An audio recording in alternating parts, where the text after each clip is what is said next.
It is just a sec. Um, We're on.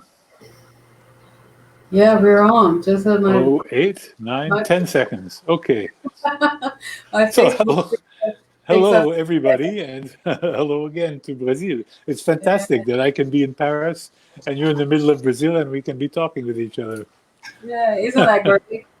So it's today is the 21st of July, and it's my honor to receive here Richard Myron, a person that I was very happy to get to know when I was in Paris. A wonderful performer, and a teacher, bass player, and specialized in learning music. Richard, you're welcome. Hello. Hello. Thank you. Thank you. Thank you. Yeah. So we're getting people are starting, to join us. And are you on Okay. your computer now or on cell No, phone? I'm on my phone. Okay. Is it a little dark, the image, or should I make it Oh, lighter? Or it's it's good. fine. It's Good. fine. Okay. Yeah. So I'll tell you as far as people are getting in, and if they have any questions, I'll pass along to you. Good. Yes. Okay. Because I don't see them now. That's true. Yeah, I'm glad that you agreed on speaking English. Oh no, Uh, well that's yeah. it's easy for me. I was born in New York, so it's easy for me to Yeah, speak English. yeah, wow, it's easier for me too. Although Yeah. I do speak French, but it's not as fluent as English. So, Well, that's no problem. Yeah, I remember your French was actually quite good, as I remember oh, when you were you, in Paris. How long ago was it? It was a few years ago already. it Three was 3 years ago, three actually. years ago. Yeah, Yeah, yeah. I Incredible. stayed there from August 20,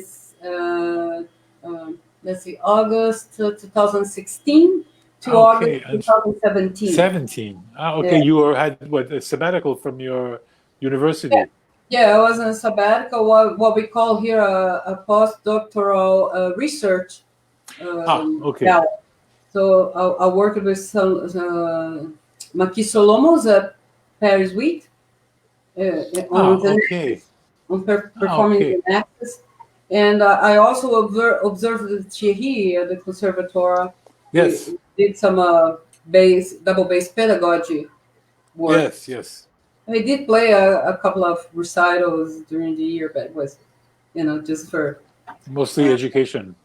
yeah, for education. And also, Yeah. I got the chance to perform Xenaxis 3 times when I was in Paris. Oh, Was the piece, the solo piece, yeah, the piece. the piece. Yeah, The piece. I've often wondered about that piece because I was told by a guy who played it a lot. I have to say, when I looked at it, and the first thing that impressed me was that it said son réel, actual real pitch, which means the whole thing was near the bridge. Your left hand was near the bridge all the time.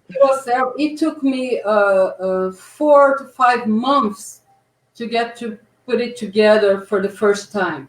Wow, that's impressive because I looked at it and didn't have the courage, but maybe You know, it someday took I'll get to it. it, it actually took me 20 years to I get the okay, to so then play. I don't, I bought so I I don't bought feel the so bad. music.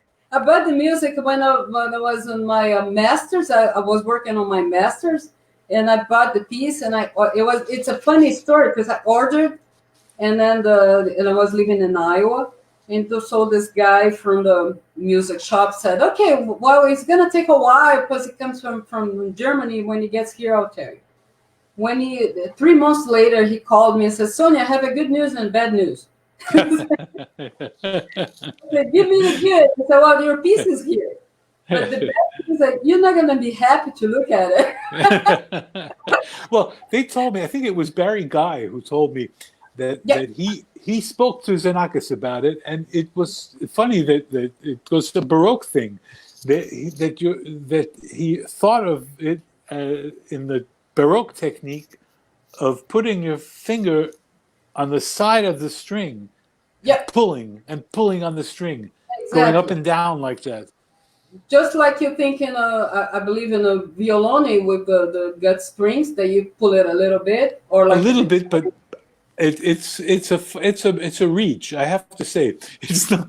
We don't really play so much like that. Although I can understand when you have, for instance, a double bass with 3 strings, and the strings are quite high, then you could get to the Yeah. side of the string and pull it. Or later on in the 19th century, you see, even if you've ever had a good look at the Bottesini method book, the drawing of the fingers in the harmonics are not on top of the string, but really on the side of the string. On the side of the string, yeah. Because So there are some harmonics that are so hard to reach that you yeah, have to do it, otherwise you won't get it.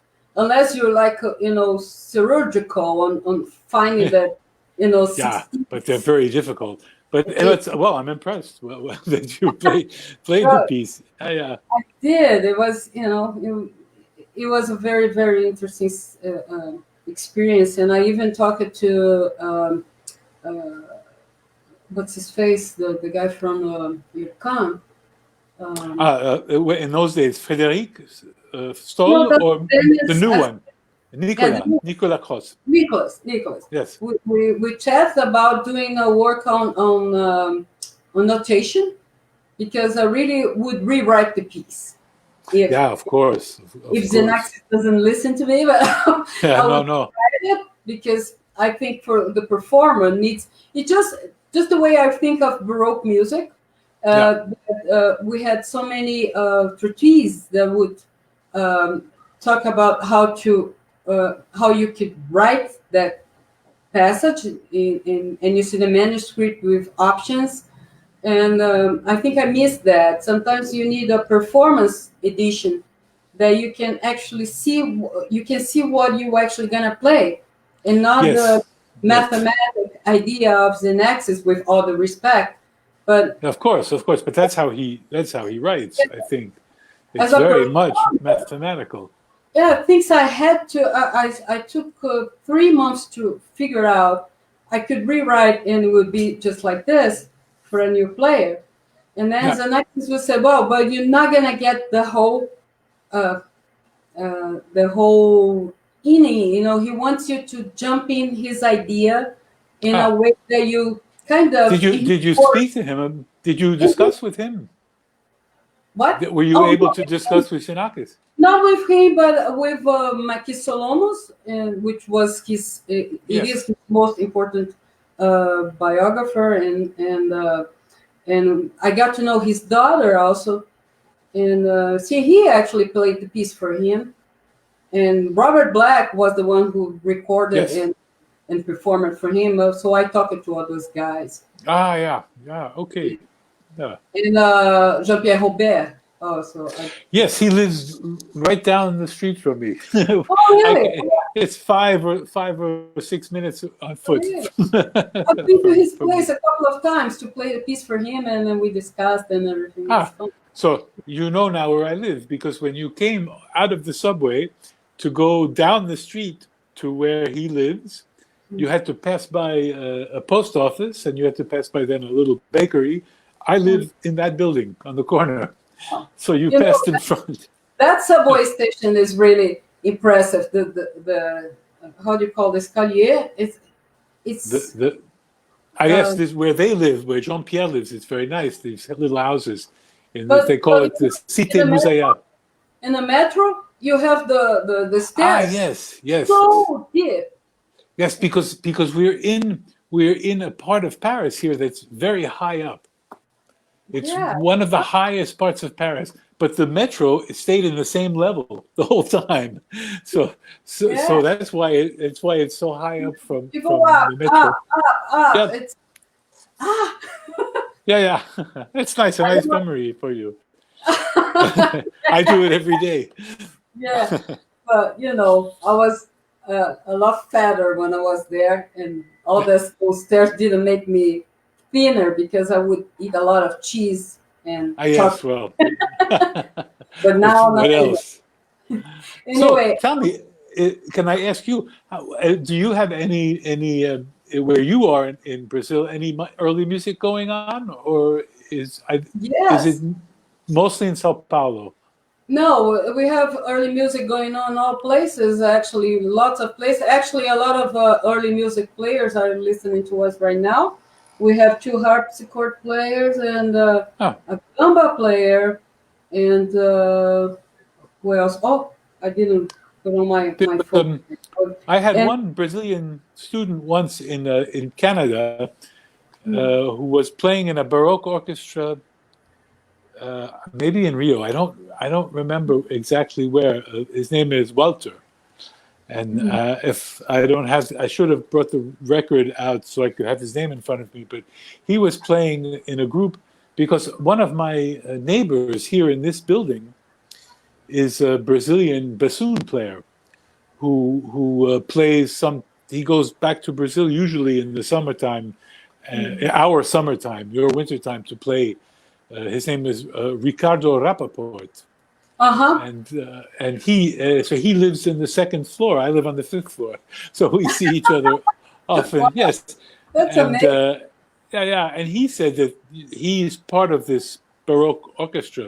That You know, we have two Baroque ensembles here in Goiânia, and wow, the leader of one of them is here, Beatriz Pavan, which is actually my neighbor and friend. And we just performed a contemporary piece written for us, but she does mostly Baroque music, and there's also a Baroque orchestra that it's led by a recorder player here, which is a ah, professor at the university also. And in ah, São Paulo, we have other Baroque ensembles in Rio, São Paulo, and yeah. other places. Luis Otavio, what is Oh his name? yeah, Luis that's in Otavio. Minas. That's in Minas Gerais. Yeah, This yeah. is in that's in Rio, no, or is it in Sao Paulo? I I can't believe he's remember. he does a festival annually in Minas Gerais, Juiz de Fora, if I'm not Oh, mistaken. So people can yes. correct me. He Uh, studied. He came from. He studied in Europe. I think he studied our, in Holland. our recorder player here who runs the university Baroque ensemble, he studied in Holland for a long time. You know, There in was someone in Paris for a few years ago who moved back to Brazil. Luis. I Um, don't know, Edmundo, you know, Louise in Paris. Luis Although Beveski. Harris lived in Paris for a while also. Anyway, he's asking you a question. This Ah, Edmundo Ora, who is a professor at Unicamp at São Paulo, he's saying that what can you say about the right hand technique on the bass string? We know there are two different ways to handle the yes. ball, but are they any different for each other? I mean, I would include in the early music playing, like do you make any distinction Yes. from the gamba Well, or? it's interesting. When you play the violone, which is a double bass, it's a contrabass gamba, viola da gamba. So you hold the bow underhand like a viol, Mm-hmm. and when you hold it, when you play a viol, the strong bow, which we in modern music say is down bow, is in fact the push bow. It's the Mm-hmm. up bow, and the weaker bow, the reaction bow, is the down bow, which is because when you're playing it like a gamba style with your hand, let me see if I can find my camera. It's like this. You when you push, you're going to weight. You're going to heavy part, so you can get force. And when you pull away, you're going to a very thin and long head of the bow, so you can Mm-hmm. get a nice tapering sound. So the forceful bow is up, and the lesser bow is down. Now the the other part of that question, the underhand or overhand bows, in the early days, it was probably much more common that they played with an underhand bow, Mm-hmm. but not exclusively. I've seen bows, and I've seen bows with wear on them of the 18th century, and I've seen gravure, etchings of pictures, and you do sometimes see someone holding a bow overhand.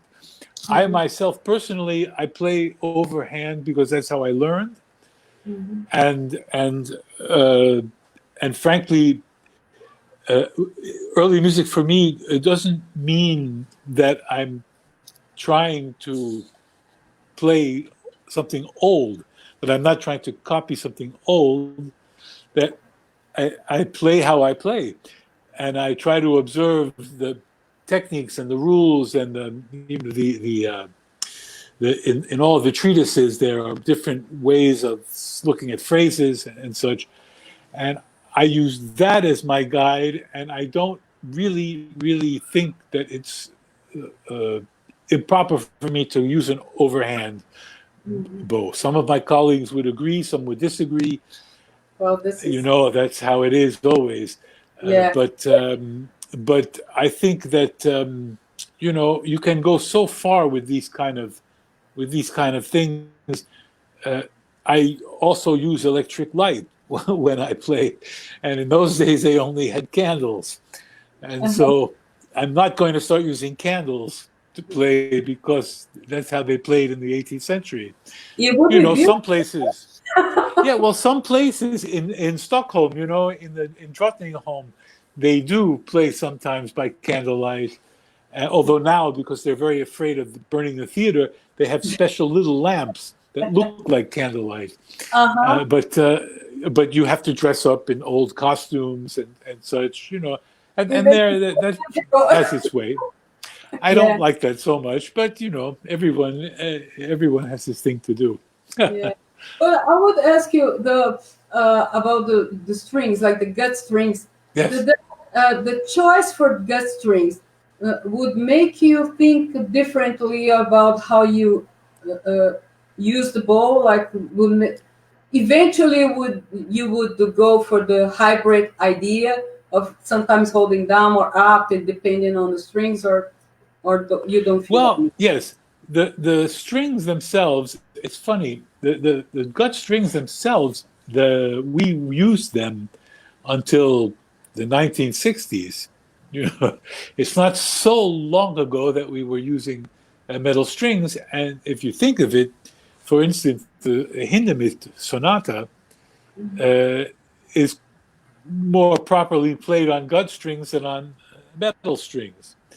So it goes. That it's often, by the way, in international competitions, when they say a contemporary work written after 1949 is because the Hindemith Sonata is written in 1949. Mm-hmm. And so they don't want people to play the Hindemith Sonata as a contemporary, as a 20th century piece. And that said, you can do almost everything with a gut string that you can do with a metal string. I played once last contrabass in Las Vegas on gut strings, and it you know, once you get a mastery of the material, it works fine. It's true that the attack will be something different, the attack of the string, because the gut is a little bit more flexible, so you can't attack the string so hard as you would with a metal string, because the string then will the intonation will suffer. The string will actually move, and so it won't the note will not be in tune anymore. Uh, you also have to be extremely careful about intonation because it doesn't really pardon correction, you know, with vibrato or something like this. That if it's out of tune, it's out of tune. It's hard to fix it, you know. Yeah. So you have to really think of intonation in a different way. And I think of it when I play, for instance, a continuo part. You don't think about the note. You think about your place in the chord. So the note is not what you're trying to play in tune. You're trying to make sure that the chord is in tune. And so the fundamental of the chord is what we're playing, the fundamental sound, the sound mixture. And so intonation then has to be thought of that in that way. And with gut strings, you can do that. You can grab into the string, and you have a beautiful fundamental sound to build the rest of the chord on. So that's the most interesting part of playing on gut, and that's what in the beginning people have a hard time with, because they won't adjust the bow pressure and the bow speed to a flexible material.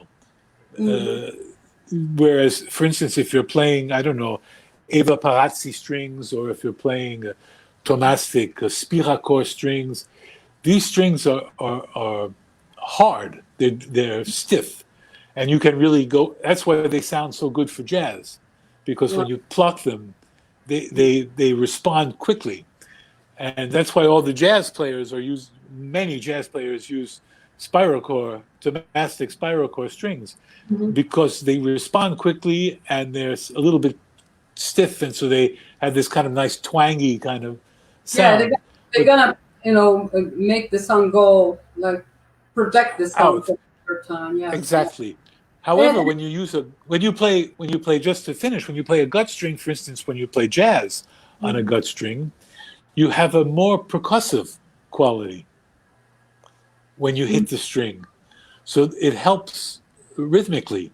If you listen to all of the recordings of the great jazz players until maybe the late 1960s, they're all still playing on gut strings.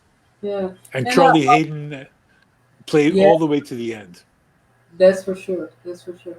And Edmundo is saying that when you're talking about playing with the chords, playing according to the temperament used, right?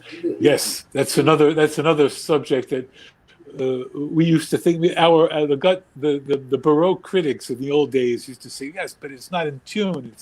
It sounds all out of tune. And I can tell you, after all of these years of playing a lot of, never playing an equal temperament anymore, or hardly ever playing it, very, very rarely I play an equal temperament. And I can tell you that when I go now to hear the Orchestre de Paris or an orchestra like that, and I hear a Mozart symphony, it sounds terribly out of tune to me, because the tempered thirds I don't register anymore in my ears, and it's a very curious phenomenon. I always tell my students, don't forget, equal temperament is a temperament. It's not the way your ear hears naturally. In fact, your ear naturally hears in what is called just intonation. I don't know if you ever studied that with the guy Harry Parch from Chicago. He developed these systems. It's all by fractions. Each interval, the fraction of the octave determines the interval. And so it's very difficult to modulate in this temperament, because each fundamental tone has its own overtone series, and you're basically tuning everything by overtones. But it's a very interesting. It's an interesting study. You hear when we sing, for instance, if you listen to the Swiss guys who yodel, all that stuff. It's harmonics in your muscles, in the vocal cords, and harmonic intonation. You will hear it. You'll hear that intonation, just as if it were just intonation. You don't hear naturally tempered intonation. Now, of course, people with perfect pitch hear tempered intonation because they learned it on a piano.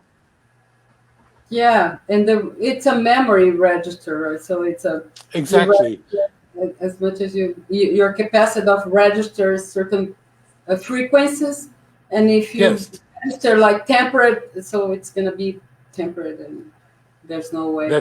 But it's a fascinating study. Temperaments is a fascinating study, and the way that they came, it's a kind of an unsolvable problem.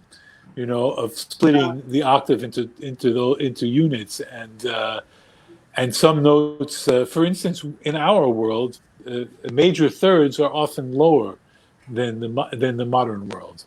So our F sharps are lower than, for instance, G flat, and in the modern world, often G flat will be played lower than F sharp. Yeah, we had a couple of months ago Edmundo here with this harpsichordist that is asking you questions. He's a specialist on temperament, and he gave a lecture on that. And he's saying that it's great that you hear that from you. Vita longa to equal temperament. Yeah. Equal, sorry, Yes. equal temperament. And Yes. Gustavo, which is a gamba player, he's saying that the name of the guy is Luis Beducci. Yes, Luis Peducci. I've played with him. Back in Blooming, Wonderful, wonderful flute player. yeah, he's back in Yes. Blooming now in south of Brazil right now. And Yes. Yes. He had a child, and I think he wanted to raise a child in Brazil. well, I wanted to ask you something about the early music program at the conservatory. Um, Yes. Can you tell us a little bit of how it works, how you deal with, these musicians training early music in the middle of Paris and all this Well, we have, crazy? of course, they have a great opportunity to hear a lot of different people playing, coming through Paris. Everyone comes through Paris. And we have in our department, we invite people to come to lead orchestra projects and to lead chamber music projects. And so they have a chance, the students have a chance to meet with these very experienced and important members of the early music world. We've had people like Sigismund Keuken and William Christie and as Jordi Savall came once. And so we've had really interesting people. Emmanuel Haim has come and done projects. We had very, very interesting people to come and to lead the students. And we ourselves, the faculty, also get a chance to do some chamber music with the students and to do projects, some Bach projects and cantata projects and things like this, orchestra projects with the students. Of course, we're in the middle of a conservatory that's highly modern in the sense that our pupils, for instance, have to take solfege classes with the modern students, which is completely counterproductive for them because they don't work in 442, they work in 415, and they don't work in equal temperament. They work in Baroque temperaments. So the training that they're getting is not really specific to what they have. For instance, in the conservatory, the Paris City Conservatory, the CRR, the Conservatoire Régional, which is the city conservatory of Paris, they have an ear training course, a solfège course, especially for the early music students. So they Wow. learn solemnisation, they learn, the hand of Guido and how to make the intervals on your hand, and they learn hexachord intonation, and they learn the intonation that they will be then using in their professional life. So they are, in fact, in the CRR, in the smaller conservatory that has less financial means, are more advanced in that sense than the Conservatoire de Paris, which is the state conservatory, which has terrific financial possibilities, but we don't have the same. They're not as advanced as the other one is. But that said, they have a great opportunity. The faculty is fantastic. The people my colleagues are wonderful players and wonderful teachers, and so the students really, we have a very nice and a very good director now. Pascal Bertin is a former singer, countertenor, and so he is doing great work with our students and trying to make projects that are advancing their possibilities and their capabilities. Anyone in Brazil who wants to come for studying, I recommend, because a year in Paris, as you know, is a great thing. And It's a great if thing. You have you to know, go many years because in 1 year you have to focus in one thing. It's so many things. It's a yes, universe of things. It's crazy. So my yeah, friend, there's a lot of things. yeah, we got to see the St. Matthew's Passion when I was Ah, there, with and the students. no, I guess it was the Grand Palais. They had it was a great harpist playing. Beatriz, remind me. I don't remember when was that, but she would remember because when she was Yes, visiting, we went there, and I of course saw you performing and stuff. But I was gonna say that although you have these problems of uh, the way of balance what the students from early music need versus what the conservatory offers. That Yes, we have here with popular music also, we have this problem here in Brazil, for yes. example. The standard Yeah, Italian Franco-Italian method of teaching the way is of great. teaching harmony and composition, it doesn't, doesn't approach all the details we need for popular music, but But it's getting better. It's getting better now. Now in conservatoire we have a very good jazz department. You must have seen some of the pupils. A great teacher, Ricardo Delfra, is a bass player also, and he's the head of the department. And he does great work with the students. They learn how to arrange. They learn how to play in big band. They learn how to play in small groups. And so we have that. And there's also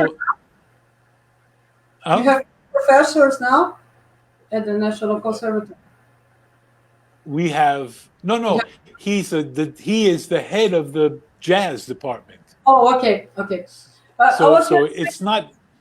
Although it's so difficult, there are some things to adjust. It's great that the students at the National Conservatory get to see so many different great bass players working together. Like you have Thierry Barbet on the opera, we have you in early music, and we have the Nicholas, right? And Nicola, yes, who is a great specialist of And contemporary music. See you three guys working and so many students going, being evaluated. Yes, that's true. Because they have a chance to take as a secondary study Baroque music, for instance. And so I'll give them all a chance to take a Baroque bow and to take gut strings and to say, okay, now you have to play Bach with different tempos.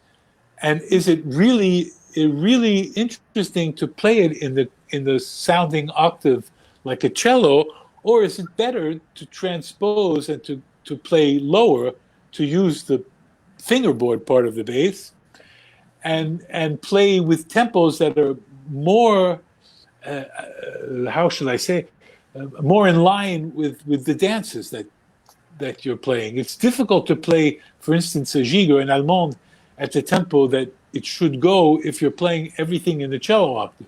Mm-hmm. Yeah, but it's less difficult if you're playing in the low octaves. There's a very good edition of Bach suites from Ricordi, and it is edited by someone called Paolo Rizzi. So for anyone who's interested, it's a very interesting transcription, and it allows the player to explore the music in a way that makes it easier to go into the real Bach aesthetic of who knows what the Bach aesthetic was, but the aesthetic that we think it may have been. As we say, Franz Bruggen always used to say, we're not trying to play this stuff like it was played before. We're trying to play it so that the composer, if he heard it, might recognize the music. Gustavo complimented that the guy Luis had his PhD earned from the Sorbonne, and yes, probably. And Edmundo Ora is saying that even the French diapason for chambre musique is very low, like the A is 392 hertz or something. Yes, in like Versailles, yes. Because for a gamba, the lower the pitch, the better. There's more sound. And the gamba and the flute and the lute, the theorbo, were the great instruments of the late 17th and early 18th century in France. More than the violin. More than the violin, yeah. Yes, more than the violin, more than the cello.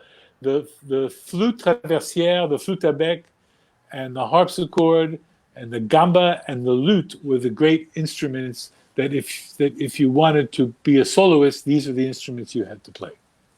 This our great friend Iramar Rodrigues from Geneva, from the Conservatory of Geneva, is saying that it's a pity that we have to speak in English, but because many people don't understand English, and I'm really sorry, it has no way to make translations in 30 minutes, and I'm really, really sorry. But at least, well, this is gonna be saved. This video is saved there, and people can listen Okay. and listen with Again, friend who speaks English. and And you have my email number, my email address. If yes, anyone asks you if they want to write to me and ask specific questions, no oh, problem. I'm very happy to answer any questions. thank you. I'm gonna post it at the same in Facebook after we're done here. Good. And Okay. I just have one more little question. It's about instruments. When I was at the National Yes. Conservatoire and I went downstairs in the instruments department, I saw so many early music instruments. Oops. I'm losing you. Hold it. Sorry, I lost you. Lots of Because harpsichords. yes. Wait a minute. Wait a minute. Wait a minute. Wait a minute. Up. Are you? Do you hear me? Yeah, Are we back? yeah. Hello. Yeah. Okay. Sorry. Sorry, because I've lost a little bit of my battery. So I'm back. Okay. No, there are so many instruments at the conservatoire. So you have all the whole ensemble for early music available for the students, like Yes, yes. old instruments. Wonderful harpsichords. Wonderful harpsichords, fantastic organs, and also theorbo. I have a 3-string bass, 4-string basses, and I have a 5-string Viennese bass, and a 6-string violone. So if somebody wants to study the bass there, you can really have a look at all of the instruments, and all of I managed to get a few years ago one of the Lion's Head Gande Bernadelle basses. Really? Yes, Wow. that we put gut strings on, and so it plays now. It sounds now like it played when it was made. Wow. And that's an interesting thing. So they can go. We used to have a series with students where the teachers and the students played together. Okay. And in that series, I played Bieber on a violone, I played Bach on a violone, and then a double bass, and then just until the quintet of Dvorak with gut strings Oh, really? on the Bernadelle. And so the possibilities. It's not like the old days of early music where somebody scratched on a gamba and somebody blew on a flute. Now people can really play, and they can. The young guys. It's a generation now of fantastic players. Have you ever played giant bass? Have you ever had a hand on a giant bass? Which one? The giant bass that it's there. The octobass. The Yeah, octobass. Well, I've seen them. I've never actually played it, but I just last week met the guy in Mirecourt who made 3 of them for the orchestra in Montreal. Yeah. His name is Pages, and I was just having dinner with him last week, and we talked about that. They have a very interesting system now. It used to be a system with pedals and with levers that you would pull. Now he has a system with an electronic keyboard. So the frets close much easier and much faster, and so you can play much more easily with this instrument now than you could before. So they're making progress even with that. Yeah, I visited a few times, took pictures with it, but you cannot touch it. Well, So, no, anyway. it's a shame. Yeah, it's a shame. It's Kurt Muroki. It's asking. Kurt. Can I come and study? Hello. Yes, I think. Hello, Kurt. So I'm gonna leave the Richard's email here, contacted the Facebook, so you guys can get in touch. And Kurt and I are in touch. Kurt and I studied with the same teacher, and we've been in touch for a long time. And sooner or later, I will get to Bloomington, and we'll have a class together. Someday, Kurt, don't worry, someday. I don't think we ever met, but you're welcome here. Wonderful bass player. Wonderful bass player. wonderful. We might cross it by ISP, but I really don't have that recollection right now. Well, with almost 40 minutes, so I think we're Okay. And It's a pleasure to speak to you again yeah, after 3 years from being in Paris. it's And it's great. great that you're doing this. I congratulate you. Oh, thank you very much, and I appreciate the time you had and all the to talk with us. And anytime you want, you're welcome. Great. Thank you very much. Bye, Ciao. everybody. See you tomorrow. Bye. Gente, até amanhã às 15 horas. Just a sec, let me tell you who's gonna be here tomorrow. It's Daniel Lemos, o pianist. Ok? Tchau, gente. Um beijo.